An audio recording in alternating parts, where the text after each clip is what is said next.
welcome to this month's session. We're actually talking about trade shows, which is one of my favorite topics, and it's actually one of my most and least favorite things to do with aviation marketing. And I love them because I get to see people that I don't normally see. You know, there's people that we don't see all year long, and then all of a sudden, you get to see everybody in 1 week. So I love them and I hate them. And the reason I hate them is because they are so exhausting and so expensive and everything else. But anyway, whether you love them or hate them, I would love to see what is the worst thing about trade shows in your opinion. And you can throw your answer in the chat by number, or you can write it out, whatever you like. We'd love to see what your thoughts are on that. And also make sure you've downloaded the workshop workbook. If you do not have that, or if you have any trouble getting that, just let us know and we'll throw it back in the chat. So, all right, Jacqueline, I'm right there with you. Sore feet. That's my favorite thing to hate about trade shows.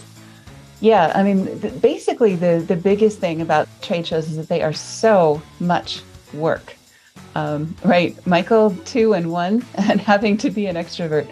I think that's part of the reason they're so exhausting, is because for those of us who are closet introverts, the amount of energy you have to pour into being up all the time, 24/7 for 4 days, I think is probably the longest one we go to, is the NBAA, and it's going to be in Las Vegas this year.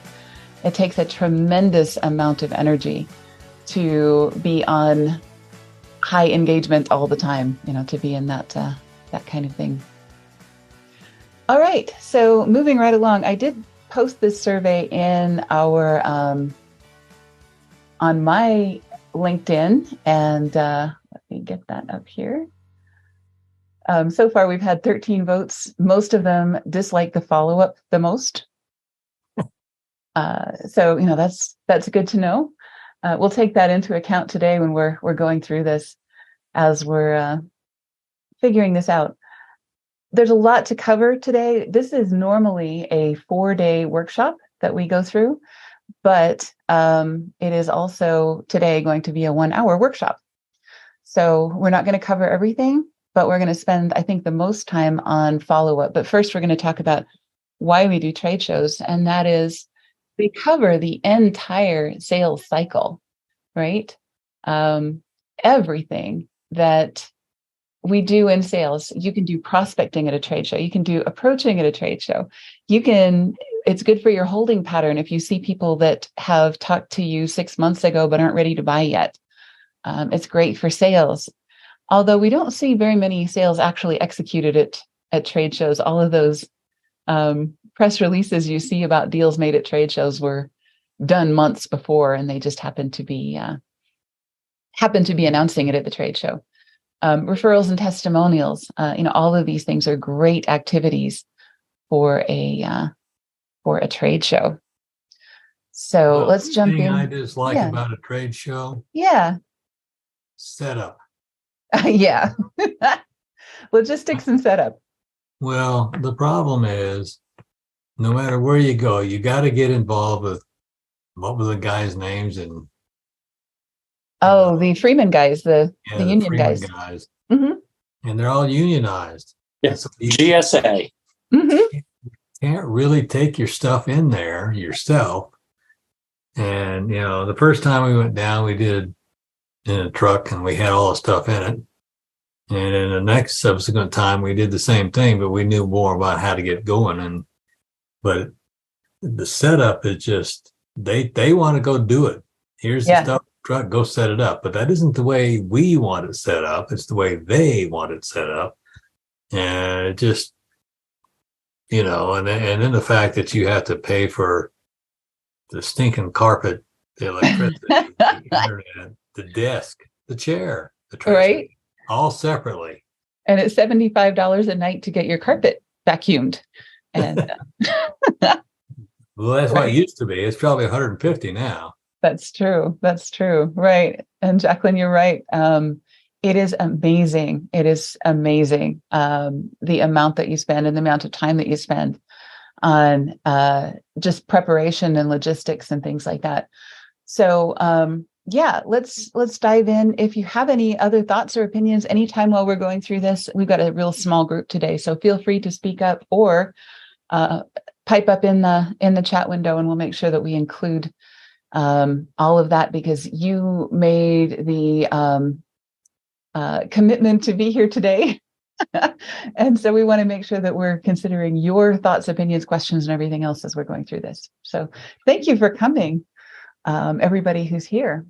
All right.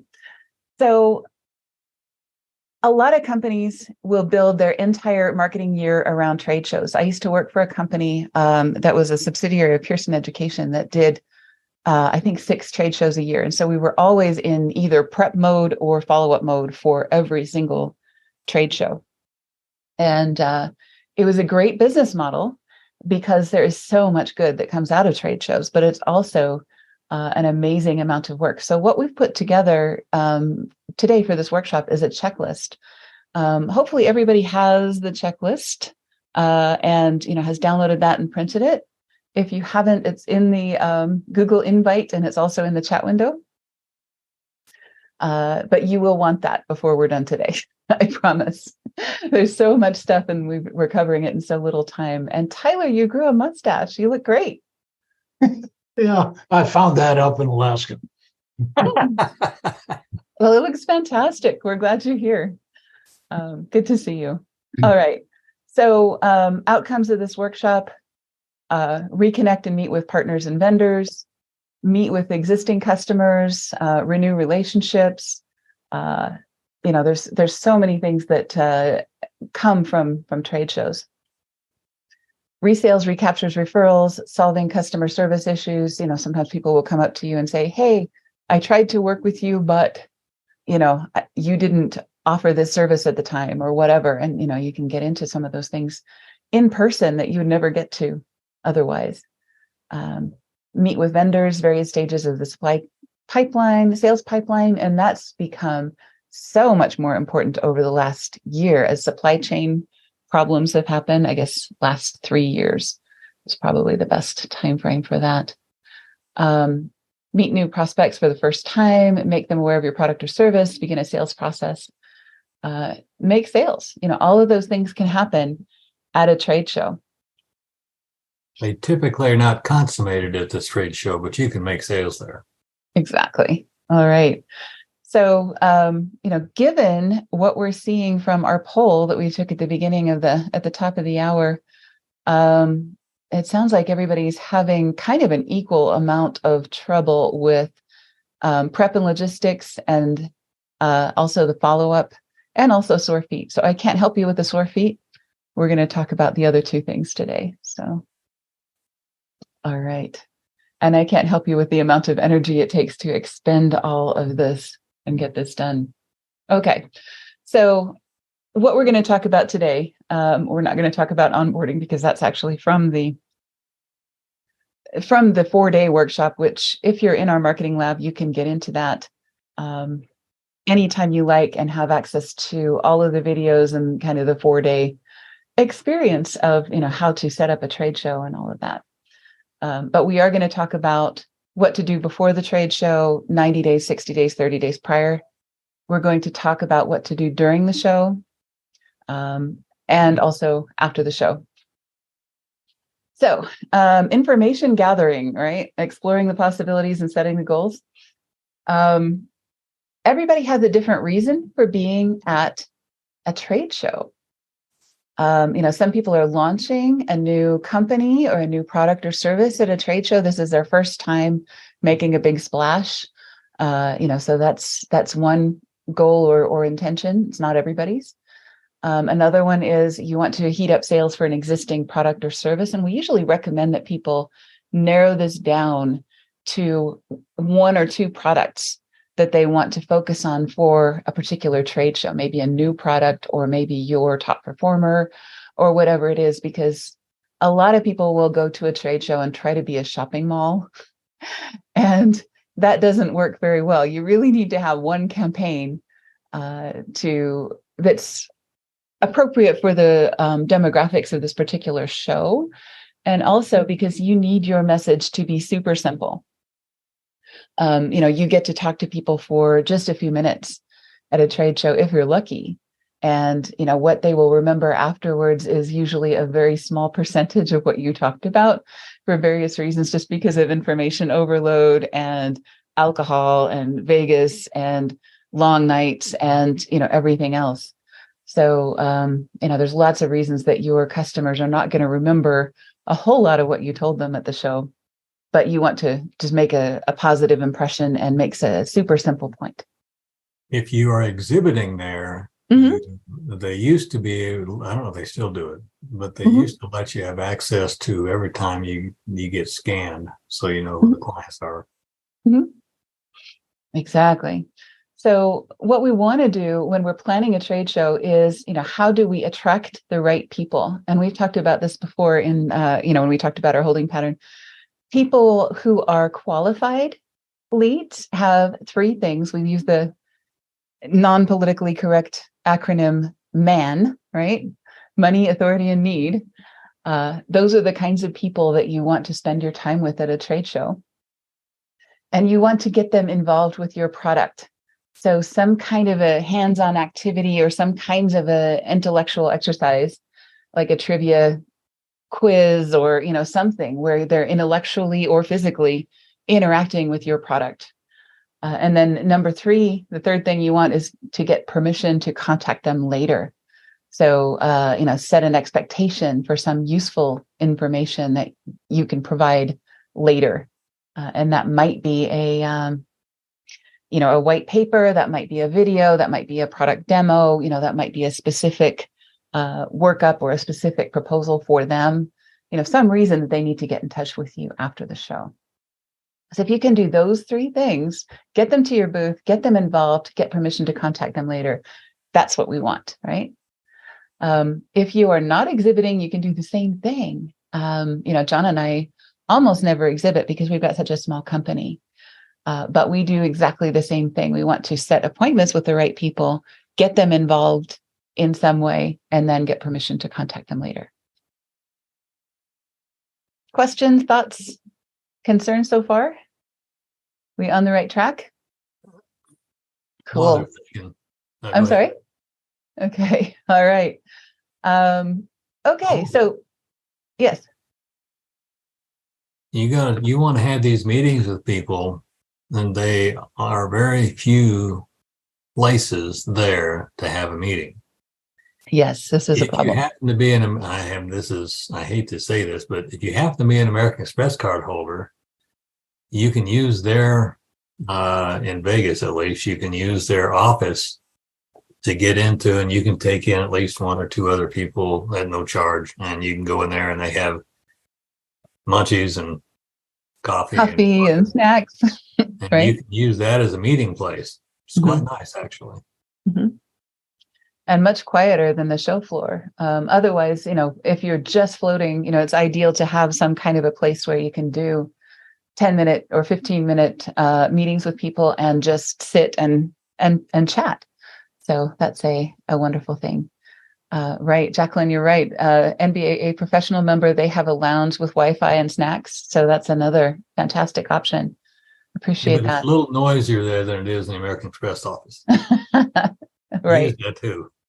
Right. But any place where they place it that year, how loud it can be. Any port in a storm. Right.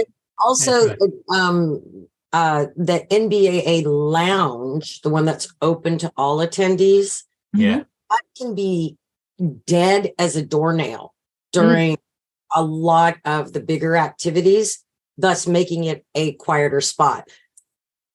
And the education session rooms, breakout rooms, when they're not being used, we can usually find someplace that is quiet as well. So those are usually just upstairs from the show floor.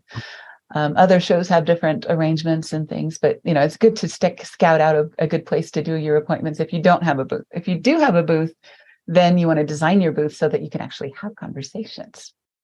All right. So 90 days before the show, you want to find the best shows for you. And I'm not going to go through every bullet item of all of this, but it is never too early to start planning your next show. In fact, we always start planning our next show right after the show the year before. Do we want to do this one again? What do we want to do differently? And so on. So I will let you go through the bullet points on this, but some of the things that I'm going to pull out. Reserve your booth space.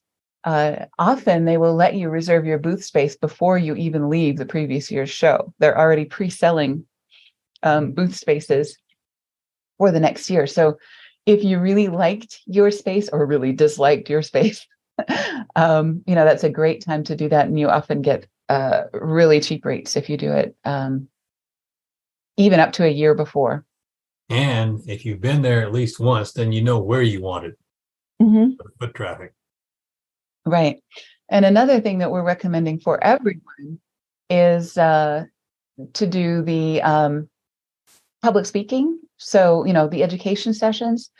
NBAA has its, right now, it's call for speakers that are due on Friday this month. So, or Friday this week for the NBAA show that's happening in October in Las Vegas.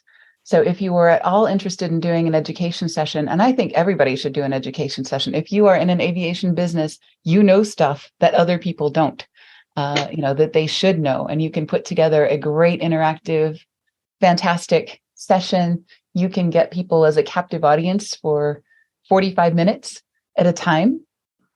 You can get, a lot of nice positioning as an authority on your topic. A lot of good comes from doing one of those education sessions. And you also get free entry into the event if you're not already registered. So, those are great. So I'm going to send out the trade show workshop PDF again. Some of you can ignore it. The rest of you will get it first time. Exactly. So you may want to print this off and make notes or whatever you like on this. This is probably our most information heavy workshop that we do, but there's just no other way to do it. You want to have a checklist that you can go through and make sure that you've got this. Another really cool thing is to consider hosting an event like a dinner or a breakfast or a seminar or something that is either associated with the event or not. We like to have an offsite breakfast. We like breakfast because it is less expensive than dinner. And also it's easier to get people in the room where you're not competing with the big fuel company parties and, the other evening activities, depending on where you are. If you're in Florida or Las Vegas or any of those places, there's a lot of things to do in the evenings that people will want to do if they're there from out of town, but there's not so much to do in the morning, right? So you could have a nice breakfast before the event. Everybody needs breakfast anyway, and then it's a great way to kind of kick off and network and do those kinds of things. All right. Okay, so any questions about 90 days before we move on to 60 days before? All right, yeah, announce way in advance. There's lots of competition, right? You're absolutely right, Jacqueline. That's for sure. Okay, 60 days before, this is where you want to set your objectives for the show. Maybe raise awareness of this particular product. We want to make X number of contacts who are qualified in this or that way.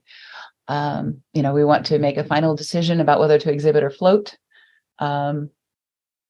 We really recommend that you do fewer shows, but do the heck out of them. The ones that you do every opportunity, do the press room, do the press release, the schedule a press conference, do the education sessions, do the first time exhibitor events, whatever that show offers. You want to make sure that you do every single opportunity, every single thing that they offer you, you want to take advantage of, because they cost so much to do. That we recommend doing. If you've been doing 6 shows a year, maybe do 4 or maybe do 2, but the ones that you do the heck out of them and really, really, really get your money's worth. we recommend 60 days before you start creating your follow-up sequence. Order your greeting cards, your postcards, if you're going to do little note cards after the show, if you're going to do a direct mail package, something like that. You want to start planning that 60 days before the show. Because if you've done that, you're going to be ready to go. You're going to have those already done. You'll be pre-printed with the people you're going to meet there. All you have to do is write a couple of words, and it just saves so much effort after the show.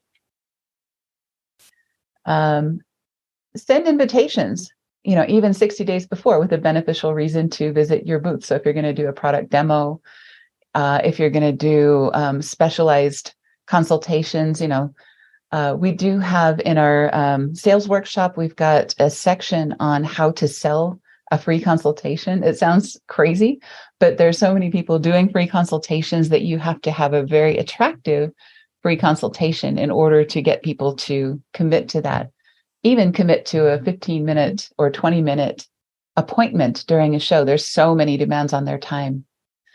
One of the best things about shows is that there's so many people there. And one of the worst things about these shows is that all of your competitors are also there doing the same thing. So there's a lot of demand on people's attention. Plan activities. Remember how we talked about getting your customer physically or intellectually involved with your product or service? Even if it's insurance, you could do something like a trivia quiz. That gets people intellectually involved with your product or service, and then give prizes every hour on the hour for your trivia quiz. We've seen that go really well. Some kind of an activity. We've seen people do mini golf, and other things, and those are fun, but you need to tie it into your product in some way. So that's really, really important. Okay, and then begin posting about your begin posting on social media about your exhibit using the correct year's show hashtag, NBAA 2023. Whatever the hashtag is for that show, the show will actually help you. If they see hashtags that are about that show, they're going to run them on a Twitter feed. They're going to retweet them for you. They're going to publicize them for you and things like that, because you're publicizing the show for them. And if you're helping them, they're going to help you. So, you want to make sure that you're doing that. Yeah, Stella, that's a great idea. Raffle a prize for anyone who participates in an on-site consultation.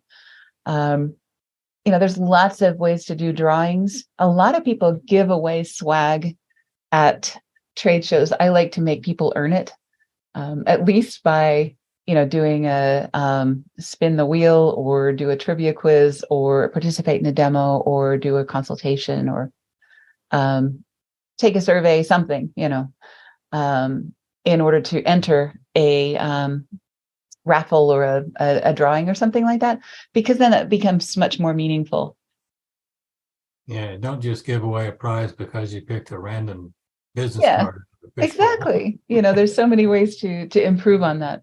And also, don't give away an iPad, right? You want to give away something that is relevant to your particular demographic and nobody else.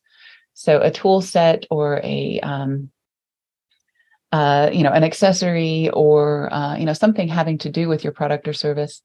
Yeah.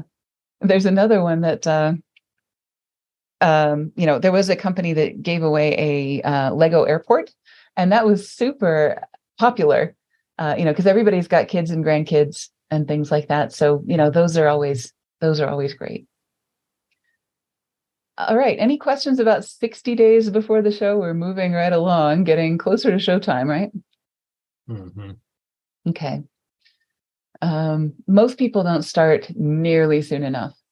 So 30 days before the show, arrange to ship everything to the show location, right? You do not want to check things as baggage and then schlep them to the show on your own, for two reasons. One, because you're going to run into trouble with the union guys trying to take in boxes of stuff. And number two, because you're going to be exhausted. It's just kind of an interesting thing when you are at the airport where a show is going on, and you see people picking up their booths from the oversized luggage and schlepping them through the airport. And I just always feel bad for them because, they're in for a really long day. So if you can ship them to the show location, they'll have them in your booth for you, ready to go, depending on the show. Those always are great ideas. Great. And Jacqueline says, meet the early bird deadline. Yes, absolutely.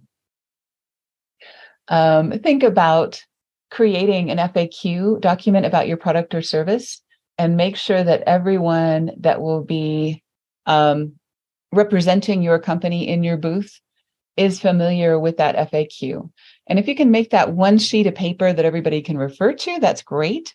But we like to actually do role playing way ahead of the trade show, because there are so many people that will either hire booth talent, to come in and man the booth for them, which is, a fine thing to do as long as they're educated. And, you want to have, pay them for a session prior to the show, pay them for their time to memorize the material, and do a role-playing session with your own people and with any hired guns to make sure that they know the answers to questions. Yeah, in fact, you don't want just a pretty face standing around. We hired a magician for one of our, well, actually two of our trade shows. And the guy was amazing because he listened to what we were selling, and he had the brain or whatever it took to memorize stuff so he could talk the line while he's doing magic. Yeah.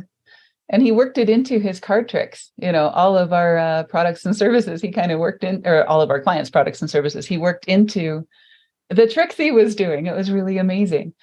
So, you just want to make sure that if you've got somebody painting faces, if you've got somebody doing magic tricks, if you've got somebody standing around and looking pretty, whatever their job is at the show, this is their job at the show, is to, understand what you do and to be able to represent your company well, right?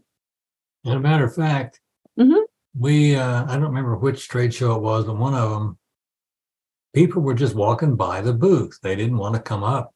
Yeah. And so he was standing outside there and he flipped a deck of cards out into the crowd. The 52 card pickup. And it went out there to collect all the cards and started talking about what we do. And we ended up with a bunch of people. Yeah, I think an education session had just gotten out. And so, everybody was walking by our booth and not stopping. So he just sprayed cards in every direction. And everybody stopped to help him pick him up. And then, of course, he engaged them in, some magic tricks. So you really want people who know their stuff and, are engaging and outgoing. And if you are not that, there are people you can get who are that and who are able to do that. Begin a countdown on social media and or your blog, saying, hey, it's 10 days to this show. We're going to be there. If you haven't set an appointment with us, do it now, so that you can have a chance at our prize or, whatever it is, and make sure that you are doing that way ahead of time. So that's 30 days prior to the show. All right. Finally, the day of the show. A lot of people think that this starts here. It doesn't start here. It starts way before. By this time, you should already have done all the hard work. And now it's time to just relax and have fun. And actually, the more fun you have, the better the show's going to go. And so people like Michael and myself have to kind of lock up our inner introvert and just enjoy that part of ourselves that enjoys, being out there and connecting with people and being part of the crowd and enjoying what comes up and being spontaneous with whatever happens. And be part of the show. Don't just be selling, be a participant, meaning, go to the education sessions, attend the networking events, take pictures of people in your booth, people that you haven't seen, people that you've never met before, except on social media. You get to meet in person here. So you just want to really enjoy the experience and be present. We always tell people to put down their phone, right? Eyes up. This is an expression that they use in situational awareness, right? In a hangar, you want to keep your eyes up so that you don't run into an airplane. Same thing at a show. You want to keep your eyes up while you're on the show floor. Don't have your nose in a piece of paper. Don't have your nose in a device.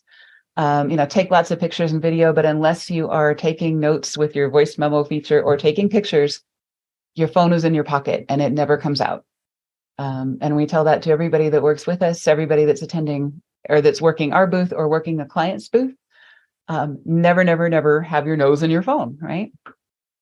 You can fine people, $50 that goes to charity every time I catch you with your nose in your phone.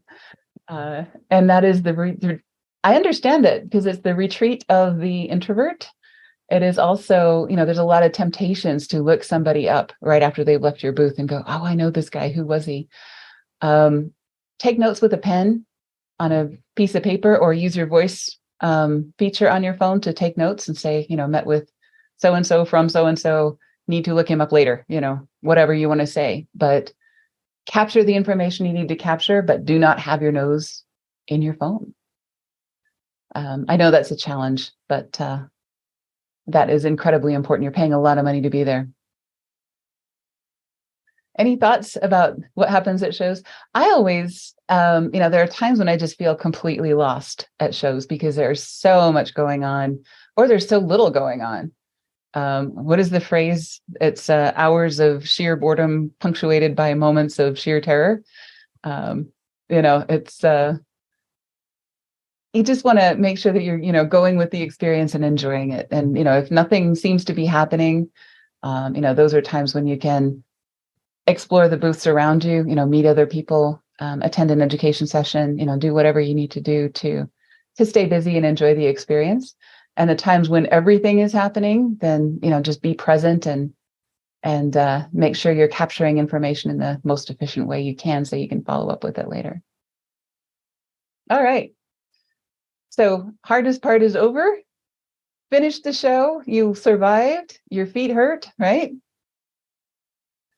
Maybe What's next? The hardest part, but the most interesting part is over. Exactly. Okay. First business day after the show. And if you have done the preparation right, you have already got a stack of note cards pre-addressed and ready to go. You have already got an email sequence that is ready to hit send. You have already got a lot of things prearranged. All you have to do is feed the data into those things. So you want to send thank you notes to everyone who visited your booth. Telephone, use your phone as a phone. Don't send email if you have the opportunity to actually make a phone call. Right, Jacqueline, you're absolutely right. Use those pictures from your phone and the pictures that you took and the videos that you took. Put those on your social media. Say, we had a great time at this show. A lot of people will be sharing that experience with you and, will comment and say, hey, did you see this? Or, we were there. I'm glad we were able to connect. It's a great opportunity for engagement there. And then begin your follow-up program, which of course you planned, right? 90 days before the show and 60 days before the show. So you're all set to go. Okay. So there's a temptation to say, I just got back. I've got a pile of work.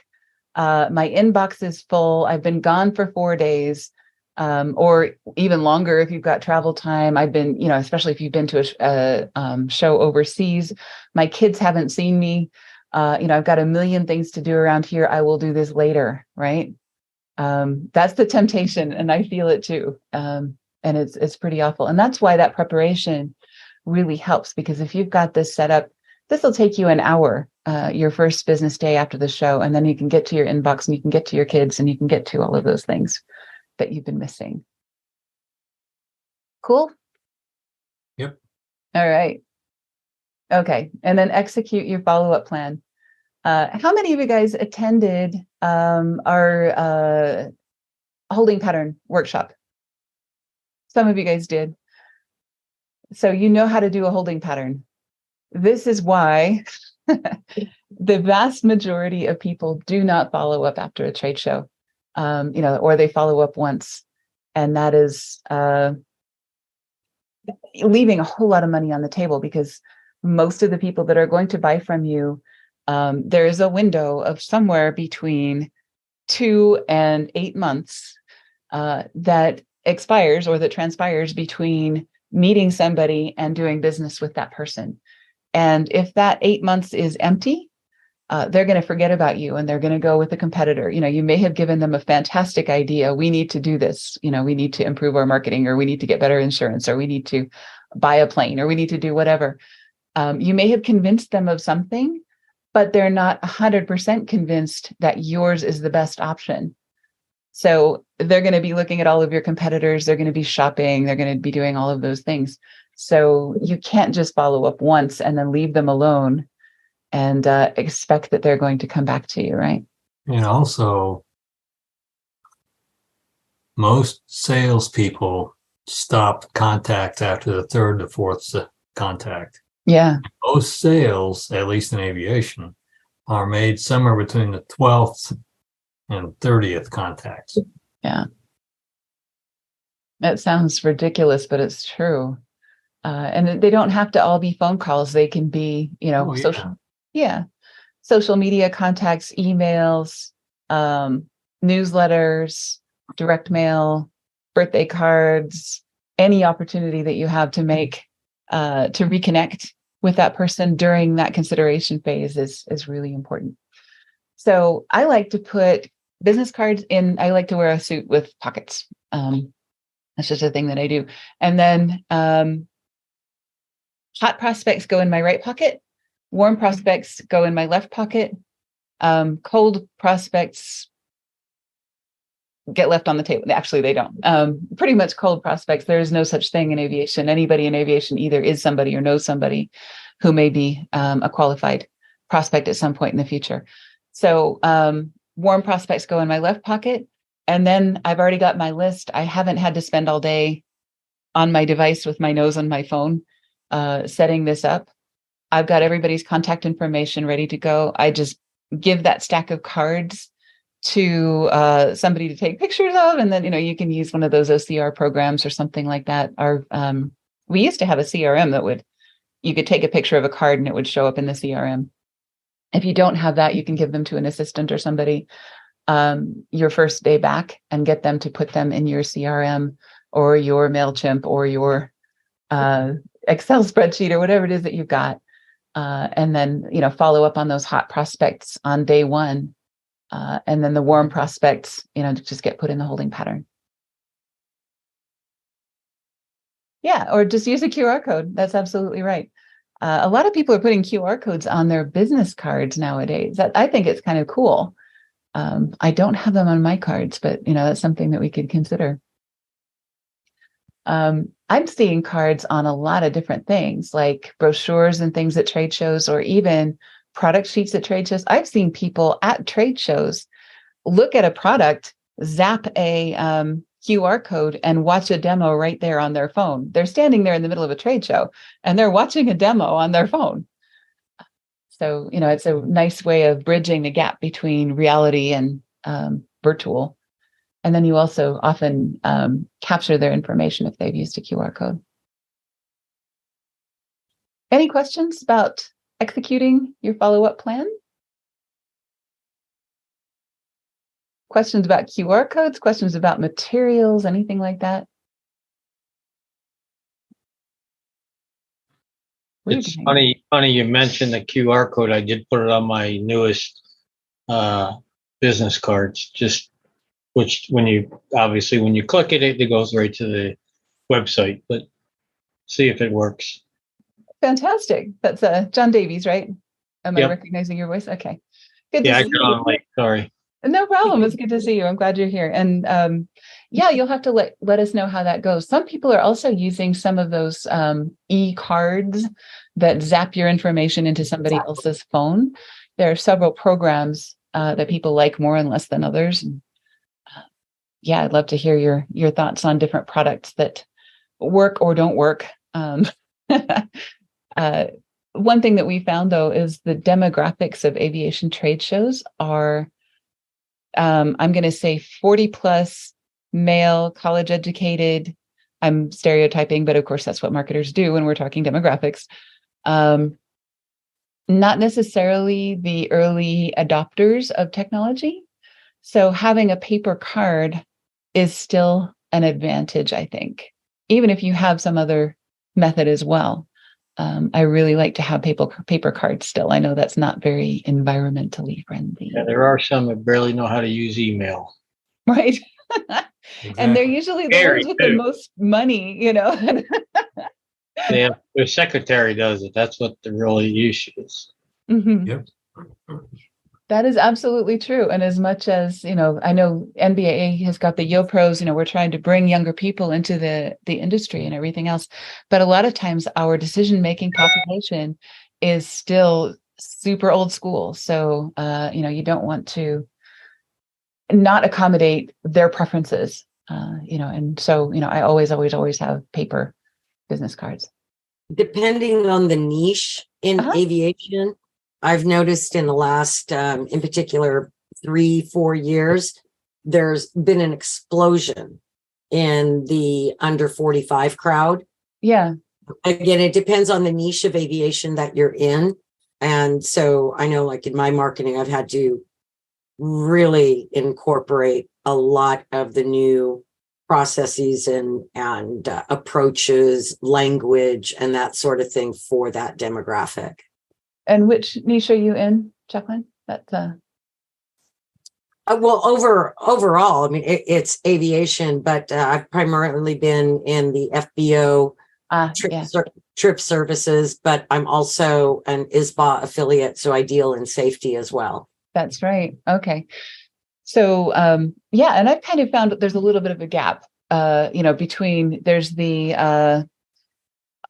I would say the boomers, who are often the buyers and things like that. And then there is kind of a gap where we don't have very many Gen Xers, but then we've got a lot of Gen Y, Z, and other letters. So there's not very many 30s in there, but there's an awful lot of 50s and an awful lot of 20s. At these shows. And is that what you've seen as well? Again, it depends on the niche that you're in, but in the charter business, FBOs, trip support is where I've seen the explosion, in particular between 25 and 40. Okay, well, that's great. And I'm, really happy to hear about any explosion. New people are a wonderful thing. So that's great. All right. So, that's kind of the follow-up plan. We also like to do an after action report. And this is, you won't know until at least 180 days after the show if it was a good show or not. We always come home feeling warm and fuzzy and fabulous and going, that was fantastic. And, having met a lot of really cool people and having had a good time and, all of those wonderful things. But we don't really know if we have made a good ROI from the show until at least 120 days after, or 180 days after, often not even till a year after. But usually at 180 days, we have a pretty good feel for, did we meet qualified prospects? Are they actually working through the sales process? Or, did we meet a lot of looky-loos and tire kickers, And if they're looky-loos and tire kickers, that's great, because they take up, the whole point of the holding pattern is that we can support them without taking a lot of our time and energy until they become qualified.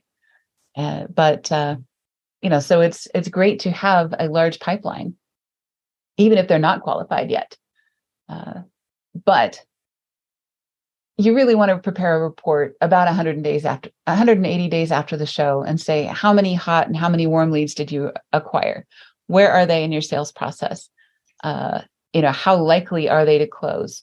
If you're using something like Salesforce, you have a probability field that you can use for something like this. And then, it creates some really nice reports for you. Or if you're using even an Excel spreadsheet, you can give it a probability. How many have purchased or are still in the sales cycle? Of those that are no longer active, was it money, authority, or need that disqualified them? So I love the schedulers and dispatchers event. I think that is so much fun, and it's so young and so cool and so interesting. And it's one of the most fun shows we have ever done. But it was a bust for us because everybody that was there was not in a decision-making position for our services.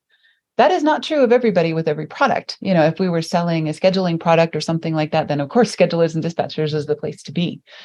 But we no longer do that show because everybody was disqualified for this reason, right? Money was just not there. Met a lot of great people, and they probably will turn into customers at some point in the future when they move up the ladder a little bit. So I'm not going to call it, I'm glad we went, and, it was a great experience and everything, but it was an abject return on investment disaster.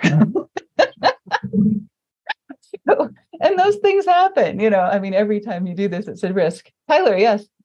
I have a question. How many of this group are going to Oshkosh?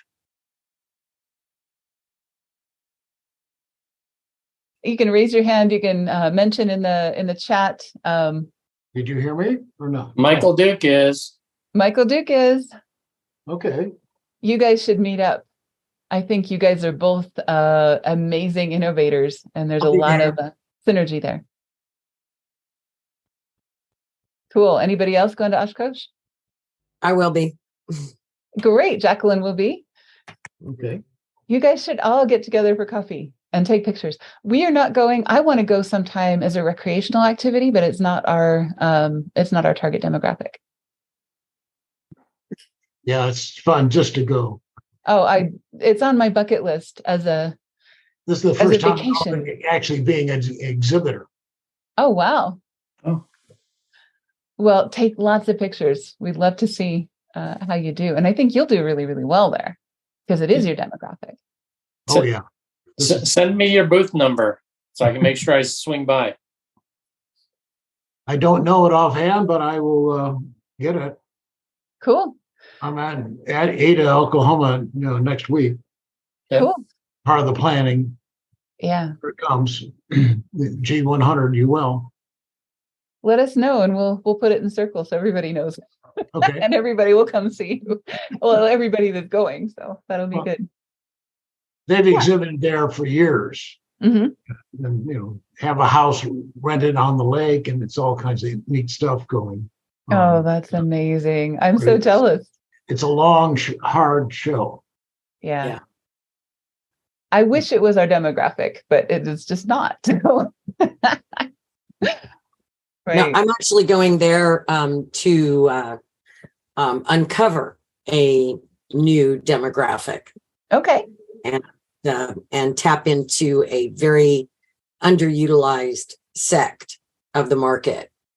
So that in itself is going to be exciting just from the preparation side, as well as all the other great things that happen at Oshkosh. Yeah. Well, I'd love to hear about that too. And, it's not a bad thing to use a show as an experiment, to say, is there a market for this product or service? If you've done some research and you think, you want to test a theory, a show is a great place to do it. So, it's a great place for an experiment. And if it fails, okay, well, you spent some money, but, there's lots of ways to spend money in stupider ways. So, and you always get some good out of it. And it's always always fun, I think. So we always want to discuss with the whole team, including the people that man the booth, the people who are cleaning up afterwards, the people that are doing our accounting and everything else. How did this show go? How did, what did we get from it that was of value? Should we do it again, or should we find another opportunity? What should we do differently next year? One thing that John and I figured out after our first show is that exhibiting is not for us with our current setup. We just don't have enough people to keep the booth manned as well as do all of the things that we want to do at a show, and to spend a quality 15-20 minute consultation with somebody. You're missing a lot of opportunities walking by just because there's only two of us. So, there's a lot of things that we learned from our first show. And then another thing you want to do is continue your holding pattern forever, unless they unsubscribe, or unless they pass away, or unless something else happens. But, yeah, you never want to drop anybody because aviation is a small world, and people change companies, people change circumstances, they get promoted, they move laterally, all kinds of things happen that make them qualified at some point in the future. And as long as they're interested in getting your stuff, keep sending them stock.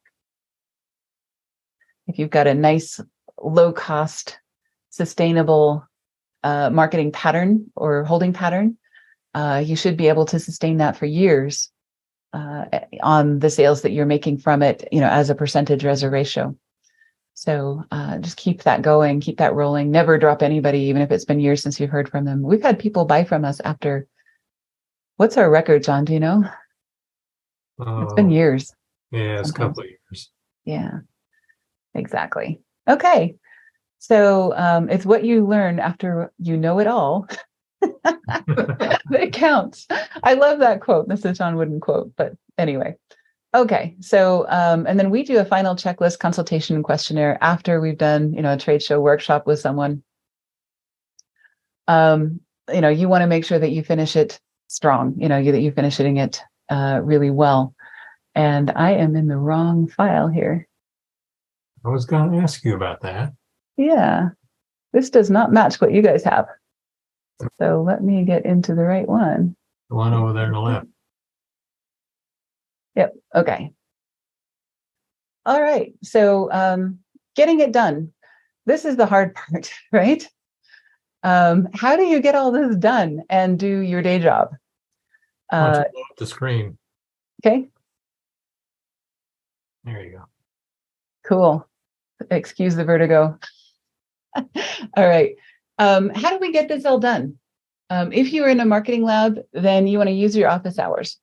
Just schedule some time with us and let's analyze the best shows for your target demographic, whatever it is. Let's brainstorm some objectives and some themes maybe for your trade show appearance. Brainstorm some invitation ideas. How are we going to get people to your booth?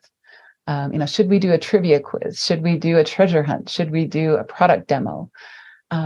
Should we have a physical product there that people can play with in some way? What can we demonstrate about your product and its competitive advantages that is physical, that people can get their hands and their eyes on? Those kinds of things. And then plan your strategy for the show. What do we need to get out of the show in order to make it worth it for you? How many qualified prospects do we need to get? And how likely are we to do that given what we know about the show? So we can do that in your office hours. You can use your project hours. This is when we're actually doing work for you. We can improve the personal branding of all of your salespeople and consultants. I highly recommend this before a show because you know what? Everybody's going to be looking you up when you ask them for an appointment. The first thing they're going to do is go to LinkedIn and say, who is this guy or who is this lady? And do I know them? And is it worth my time to meet with this person? And if your LinkedIn is talking about your pet grooming business or whatever, from 5 years ago, then, they're not going to think that you're serious or committed or, worth their time to meet with, because there's a lot of competition for people's attention at these shows. So improve your personal branding of all of your salespeople and consultants that are going to be working the show. Draft and deploy social media. If you're using a tool, we use Meet Edgar and or Hootsuite. Schedule that so that it's going out at regular intervals before, during, and after the show. Draft and deploy invitations. Design kiosk slideshows. Those are really popular. If you use a short throw projector onto a screen, then you need to invest less in booth graphics and you can make the show specific to that show or that demographic or the product or service that you are pitching today. And you can make different slideshows for different shows. Ghostwrite articles. Even for different days. Yeah. Day 1, day 2, day 3, you can have different slideshows. Exactly. Right. And Jacqueline, you're right. Movement at your booth is really important. That's why we had magicians at one show. Having something happening, that's what attracts people to come see you. So light, sound, noise, smells, if you can bake cookies in your booth, do it, whatever you can do to get that going. Ghostwrite articles, posts, and presentations. We can help you create proposals. We can help you draft your press releases, get you set up for your press conferences, draft product sheets, brochures, other sales collateral that you're going to have in your booth or that you're going to send afterwards. We do recommend sending things afterwards as opposed to giving people a lot of stuff at the show. You'd be amazed how much stuff gets left in hotel rooms because people don't want to carry it home. They'll leave a whole bag of swag and literature in their hotel room because they don't want to take it home. And then that's a lot of expensive stuff that you've invested in that's in everybody's hotel room in Las Vegas or Florida or wherever after the fact. Draft and deploy your follow-up email sequences. We can do all that ahead of time. Stella is really fantastic at setting those up and planning them and getting those ready to go out. Drafting follow-up direct mail pieces. We can have those ready to go. We can have those set up so you can get them printed 90 days before the show. You'll have them by the time you leave. You can pre-print your address labels and everything else of people that you're going to meet with. All of that stuff is things that you can do prior. Okay, so all of this is stuff that we can do for or with you if you're a member of our marketing lab. If you are not a member of our marketing lab, why the heck not? We think you should be. So you can see on your workbook what's included with any level of our marketing lab, and what the investment is and everything else. But this is one of the times and places when we earn our money, is when we're planning a trade show for people.